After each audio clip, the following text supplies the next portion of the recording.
Tutsi directement. Il a abandonné sa femme à Kinshasa. Oui, il a abandonné sa femme à Kinshasa avec les enfants. Vous voyez encore le problème avec les Congolais. C'est grave. Il nous laisse beaucoup de problèmes. Il est là et maintenant il crie qu'il veut venir. Hein? Bon, le voilà devenu un chef de guerre de la rébellion. Et ils sont allés ramasser tous les autres rebus que vous connaissez.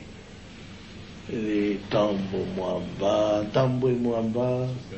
les Zaïdi Ngoma, l'autre est là, Lunda Boululu,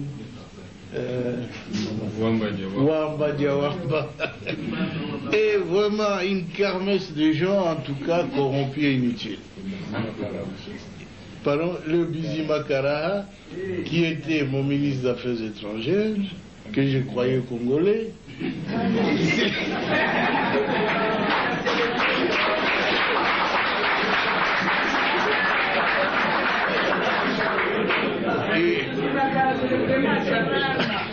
à ma très grande surprise, quand j'avais demandé à cette armée de se retirer, et avait déjà fermé des valises, ils disent, leur armée se retire, ils se sentent en insécurité.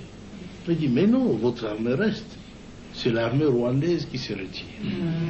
C'est pas la vôtre. Mais ils ont disparu. Et j'ai compris qu'ils n'étaient pas congolais alors. Parce que l'armée qui s'est retirée était rwandaise. Ah, mais un ministre congolais, un ministre d'État a disparu. Un ministre des Affaires étrangères a disparu.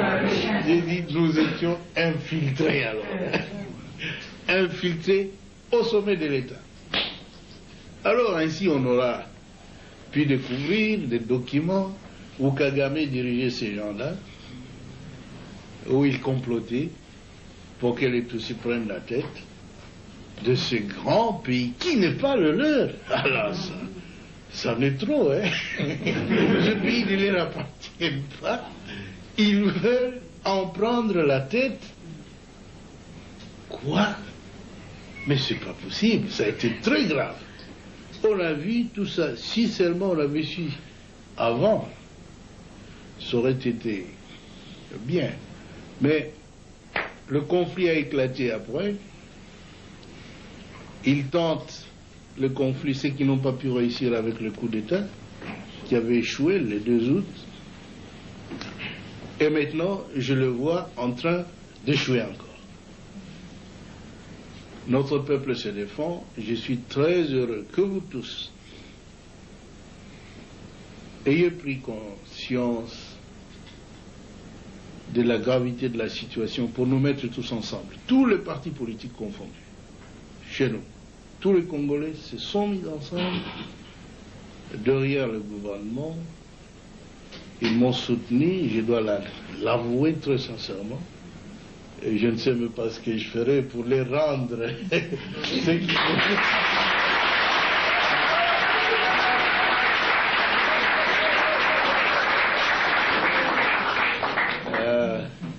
Mais ce que je dois vous assurer, c'est que je suis un soldat du peuple et je ferai mon devoir jusqu'à mon dernier jour. Je veux que mon pays soit totalement libre et en tout cas un pays moderne qui se développe, où sur le plan social, nos villages doivent être transformés. Parce que tout le monde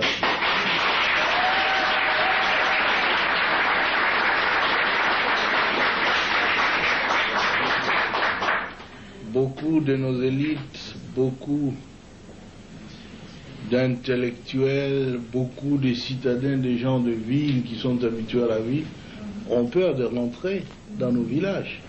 C'est parce qu'il n'y a pas de vie là-bas. Nous étions donc engagés dans un programme de reconstruction qui a commencé à porter fruit. Et tout cela sans assistance extérieure.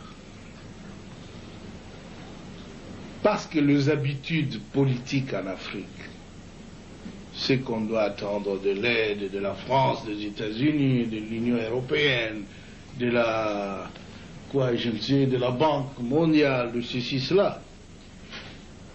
Mais nous avons dit, depuis quand nous luttions, longtemps, nous disions que notre lutte, c'est la lutte de l'intelligence contre la force brute.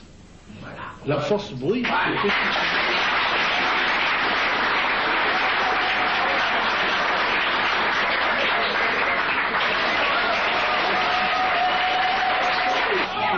nous disions alors dans un des congrès au Maquis où il a participé en 1976 que parce que nous avons tout dans notre pays, nous ne pouvons même pas les demander de l'assistance dehors. Il faut utiliser l'intelligentsia nationale pour transformer tout ce que nous avons.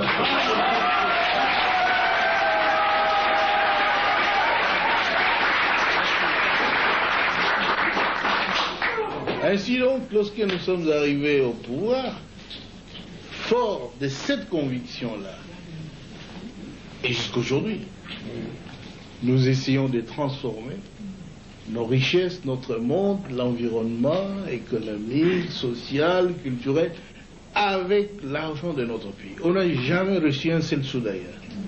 Et voilà qu'ils sont mécontents. Ils ne demandent pas à la Banque mondiale, ils viennent avec des plans actifés ailleurs, qu'ils ont toujours présentés pendant 37 ans du régime nôtre.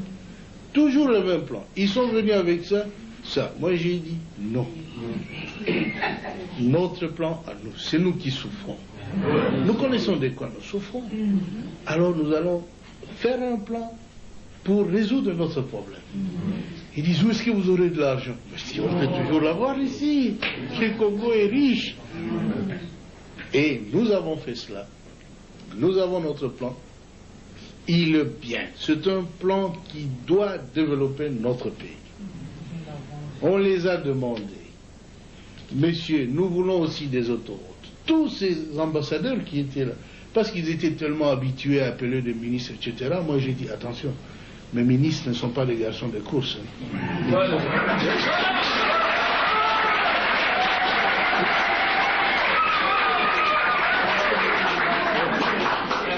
dit qu'il faut laisser le ministre résoudre le problème du pays.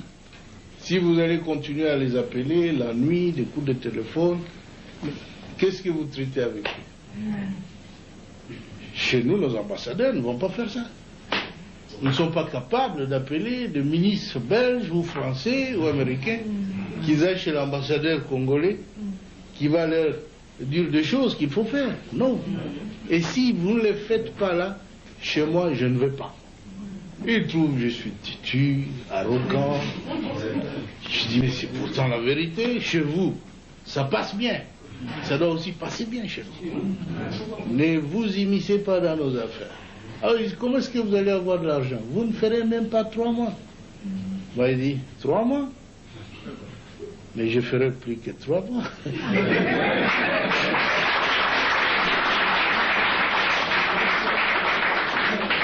Ainsi, vous le connaissez, nous avons préparé un bon plan de reconstruction du pays. Ils nous ont dit qu'il faut aller le défendre à Bruxelles. C'est vrai, oui, on a envoyé une délégation à une conférence qu'ils ont appelée la conférence des amis du Congo. Disons, jeunes hommes, allez-y, défendez notre plan. S'ils vont donner de l'argent, c'est bien, mais moi je les ai prévenus qu'il n'y aura pas de l'argent à donner au Congo. Parce qu'ils savent bien, nous ne sommes pas en train de servir leurs intérêts. Si nous étions en train de servir leurs intérêts, ils donneraient quelques primes d'argent pour nous corrompre, pas pour développer le Congo. Alors maintenant, il faut un choix. Ou vous êtes pour le peuple, acceptez de rentrer sans argent, ou tu es pour eux, bouffe leur argent, rentre travailler pour ton peuple. C'est fini. Ils ont apprécié le plan et ils ont commencé à faire des éloges. Oh là là, c'est le premier plan cohérent, qui ait présenté ces pays-là. Toutes ces années, le Mobutu ne faisait pas de plan. Mais il le faisait bien. Ils ont dit ça, c'est un plan cohérent, ceci, cela. Mais il faut travailler avec la Banque mondiale, il faut travailler avec ceci. Ils sont revenus, on va ouvrir un trust fund, un compte commun, c'est-à-dire un panier où ils vont jeter de l'argent. Jusqu'aujourd'hui, hier, le ministre du Plan ici me disait, Président, il n'y a que 13 millions. Quoi? 13 millions? Et encore que nous n'avons pas le droit de toucher à ces 13 millions. Parce que pour toucher les autres, et nous-mêmes, nous sommes nulle part. Et ils veulent dire dans quel secteur cet argent doit être utilisé. Moi, je les ai dit, alors là, ils peuvent oublier. S'ils veulent nous contrôler de cette façon-là, on n'a pas besoin de cet argent. 13 millions, c'est quoi? Et d'abord, il me disait qu'il y avait 80 millions. 84 millions. Moi, j'ai dit à tous ces ambassadeurs de l'Union européenne, mais 84 millions pour le Congo, c'est quoi?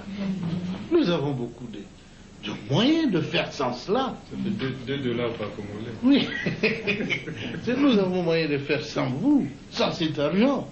Et nous ne voulons pas de conditions. En tout cas, je les ai dit, avec votre argent, nous on continue. Et nous avons plus que 100 millions, plus que le panier des autres. Et encore que nous n'avons pas le droit de décider de l'utilisation de cet argent. Vous voyez, ce sont de blabla, ils se sont trop familiarisés avec l'Afrique. Ils jouent avec nous comme des gamins. Mais cette fois-ci, ils ont vu que le Congo est devenu majeur. La haine. La haine. Nous n'avons rien contre les Américains, les Européens, les ceci, les cela. Mais vous-même, vous êtes témoin, écoutez RFI et d'autres. La campagne, quelle bassesse, hein? Ils ne font qu'accuser le Congo. Tout ne va pas, ceci, cela, mais tout va très bien. Sinon, le peuple ne se serait pas ligué autour du gouvernement. C'est maintenant que le peuple a compris que la politique, c'est la sienne. Nous ne sommes que des exécutants fidèles. C'est tout. C'est pourquoi tout le monde au Congo tend à se mettre ensemble avec la direction du pays pour que nous puissions arriver à nos objectifs. Cette fois-ci, parce que la guerre est venue s'intercaler sur notre marche avant, nous avons une priorité d'écraser les envahisseurs. Et je vous avoue qu'ils seront écrasés.